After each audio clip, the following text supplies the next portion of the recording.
1,000 years ago, a group of people left Earth and organized the League of Free Worlds. One of the planets that humans took over was XD-59, which was covered in impenetrable swamps. This didn't stop humans from building a city where a total control system keeps its population isolated from the outside world, forces contact surveillance, and has very strict requirements. The system even chooses a person's spouse and job. Christie hated the job they gave her and her assigned husband even more, so she abandoned them only to immediately get arrested. Christie and 8 other prisoners are taken to a special prison facility, where they must stand against the wall for a few minutes so they can be scanned. All personal data is collected by the system and sent to the central computers for the president to see. Then he tells his advisors who should be arrested and for what. While they finish scanning everyone, the guards bring in a 10th prisoner with a bag over his head. The captain explains he would love to shoot them all, but the law doesn't allow him to, so instead the prisoners will be released on the swamp lands. If they survive long enough to cross 300 kilometers due east, they may find the Islands of Happiness, which grants them redemption. However, Christie has never heard of anyone who actually reached the islands because the swamp lands are full of danger. Next, the prisoners are taken outside and the guy with the bag is told to keep going. However, he's suspicious and kicks a rock, revealing that the electrified fence is still up. The man thinks they were trying to kill him and make it look like an accident. Then the captain announces a sentence of exile and finally removes the bag so Irvin can see again. Before leaving, the guards drop a box with supplies and the captain tells them to be gone in an hour. If anyone stays near the facility, they'll be shot down. The captain reactivates the fence before leaving with the guards. Maria immediately freaks out and tries running into the fence, but Christie stops her. Irvin says they should introduce themselves and they learn that Just already served time and knows the swamps very well. The conversation is interrupted when a terrifying creature bursts out of the ground, shaking its branch-like body for a second before hiding again. Irvin explains it's called saw-wort and it can sense vibrations that guide its attacks. Afterward, Irvin opens the box and the prisoners start pushing each other to get to the supplies first. Irwin only grabs a knife and tells Christie to drop what she got because she won't need it. Suddenly Just closes the box and says that nobody here could survive the swamps, so they should follow him. However, Irvin and Christie refuse to go with the group because they want to find the islands, which Just doesn't believe in. Before leaving, Irvin asks for his and Christie's share of the supplies, but Just refuses. Then Irvin grabs and threatens to kill Kime, which would result in everyone getting shot by the guards because attacking each other is against the rules. Just has no choice but to give them their food and tools, only for Just to surprise him by asking for the box itself. He even agrees to pay with all his food. Just accepts and his group puts their own supplies in the provided bags to leave. Christie wants Maria to come with them but Irvin refuses, explaining that woman is too unstable and will only slow them down. He doubts Maria will survive and wants it to be Just's problem. Irvin shares the details on how a team of 2 is perfect for survival and Christie realizes he's been thinking about this for a while, so she calls him a calculator. Irvin makes Christie walk ahead of him because she's lighter, meaning she can find any deep swamps without getting stuck. He'll be dragging the box along with a rope tied to his body. After a few hours of walking, the duo is approached by Layla, who wants to come with them and even promises to share her supplies. Irvin is considering their options when suddenly someone opens fire on them. Irvin and Christie run to hide behind some rocks and soon the fire stops. Layla wasn't hit, which means the shooter was going for Irvin.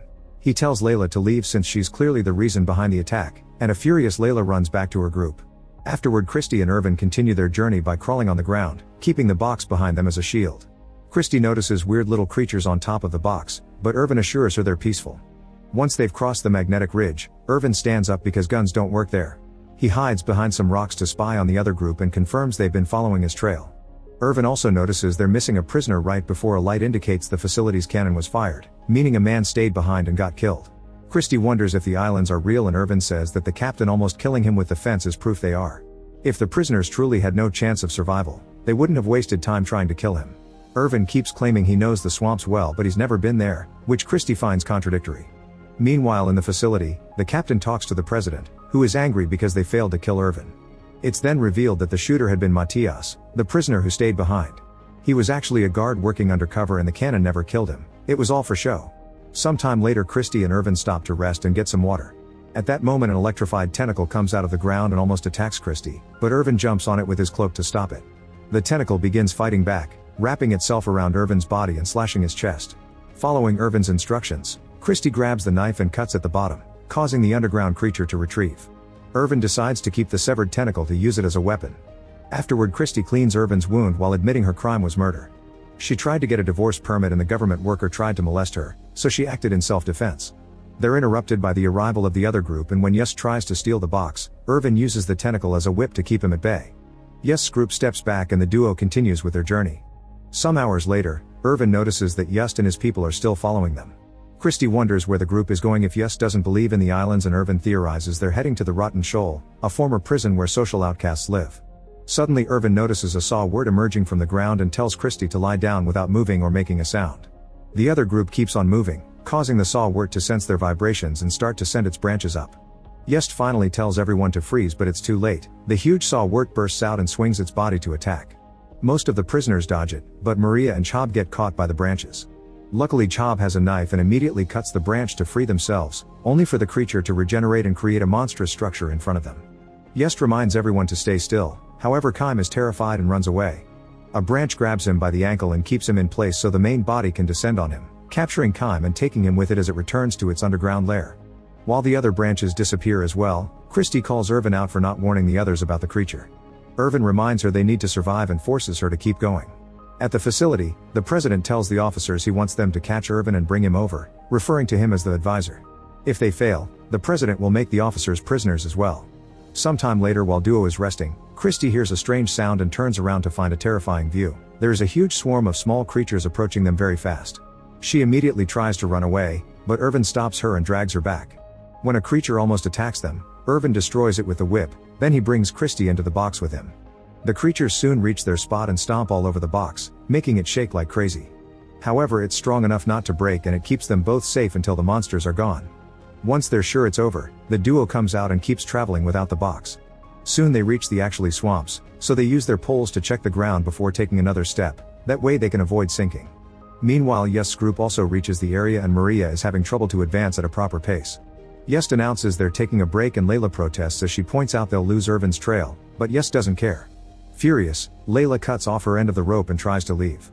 Soon Yest is chasing after her, however he isn't paying attention and ends up falling into a swamp hole. Layla laughs at him as he begs for help and Chob considers rescuing him, but Layla stops him. She explains Irvin used to be an advisor for the president and he has all the required information about this area, so they should be following him and not Yest. Most of the group agrees and leaves with her, but Yan stays back and helps Yest to get out of the hole. Later in the evening, Irvin catches a bunch of bugs and eats them raw, telling Christy to do the same if she wants to survive.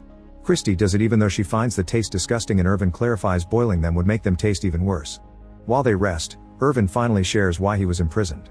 Layla was right, he used to be an advisor for the president, and he got caught when he tried to leak some information that would prove the corruption in the system.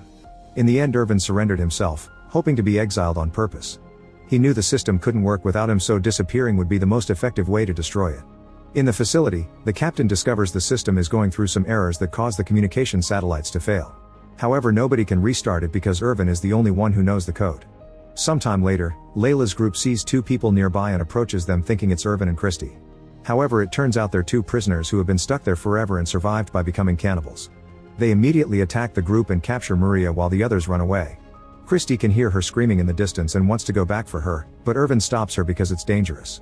Maria's screaming stops when the cannibals kill her with a rock. Afterward, Christy takes a moment to grieve and wonders who could come up with this horrifying punishment, so Irvin admits it was him.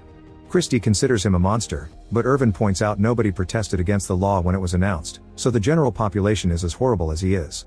A furious Christy keeps on insulting him, saying Irvin's consciousness woke up too late. Being confronted with his own guilt, Irvin runs away and starts screaming to get a creature's attention, hoping to self-delete. Nothing shows up and Irvin thinks not even monsters want him, so he agrees to keep on guiding Christy. Still angry, she admits the captain had offered her freedom if she killed Irvin, but she refused. Meanwhile, Yest and Yan find Layla's group and get ready for revenge. When Yest grabs Layla by the neck, she finally spills the beans. The captain had offered her freedom if she killed Irvin. To confirm her story, Valentine uses a scanner on her body and finds a tracker on Layla's ankle. Yest announces they must cut it off, so Layla tries to run away, only to suddenly fall. When she looks back, she discovers a cobweb-like creature grabbing her leg. Soon more strands come out of the ground and starts covering Layla until she can't move or breathe anymore. Yest takes control of the group again and they leave while the tracker sends a message to the captain. He's happy to learn Layla is dead and reveals he has an old-style gun that will work in the swamps area, so he sends Matias out with it. Back to the Yest's group, they watch Valentine find a bag on the ground and open it. A black substance comes out and enters his body, instantly killing him and devouring the flesh on his face. Moments later, Yan approaches Christy and Irvin, saying he's abandoned his group. Irvin doesn't believe him and he's proven right when an object hits him on the head, knocking him out. When Irvin wakes up, he discovers he and Christy have been captured by the remaining 3 prisoners. Yest explains they're near the entrances to the Rotten Shoal, but they need a plan to approach it or they may be ambushed.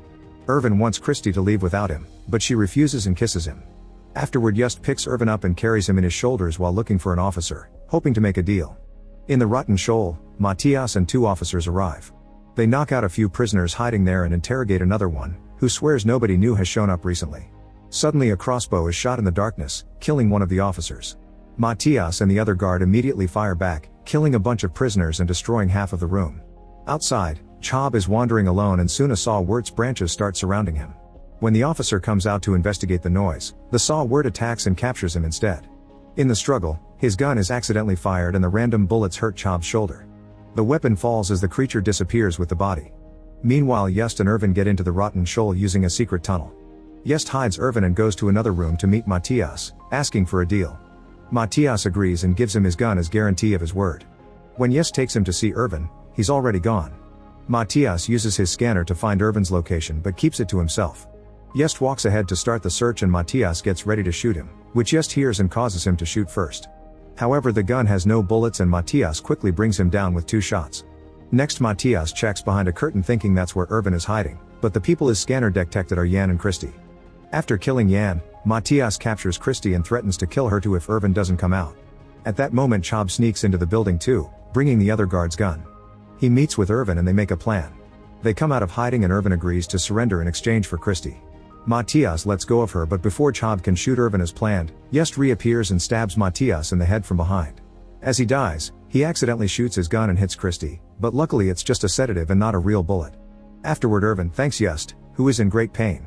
He asks for Matthias' poison capsule and Irvin hands it to him so he can have a peaceful death.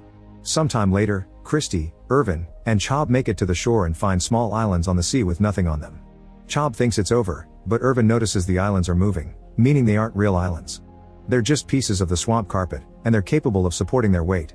The trio chooses an island to board and uses their poles to push it away from the shore, hoping it'll take them to their freedom.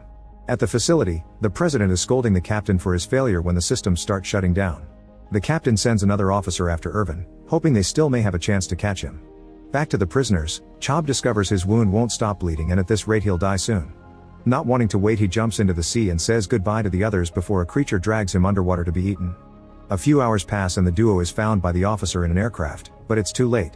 The system fails again without the code and the aircraft crashes into the ocean, quickly sinking. The duo realizes Irvin's plan worked and the government system is going down, so they celebrate. Their happiness is interrupted when they notice a waterfall ahead of them. Using Irvin's science knowledge, he and Christie make a cocoon using the island and hold their breath as the water throws them down. Sometime later, the waves drop the duo on a different shore, which appears to be empty. Irvin knows there's a hidden military facility hidden around here, but he doesn't know the last digit of the password because the president chose it. Since they'll only have 2 tries, Irvin calculates the possibilities on the sand, but Christie says he should be thinking about the last thing the president said before entering the code. Following this advice, Irvin approaches the control panel and first enters a wrong code on purpose to confirm the system is working well. Then he enters a code using the last number the president said to him, which successfully makes an entrance appear on the mountain. The duo goes inside and finds an aircraft ready to leave the planet. However, Irvin says it only has 1 seat, so Christie should leave without him. Christie tells him she'd rather stay with him because she loves him and kisses him. Minutes later, the couple is leaving in the aircraft together because they're sharing the seat. Eventually they reach another planet and the League of Free Worlds learns about the atrocities in XD-59 system. Thanks to them, peacekeeping forces are sent to free the citizens of that planet, and in 10 years a new system takes over, but this one ends up being worse. Make sure to subscribe and turn on notifications so you can watch more videos like this. Thanks for watching.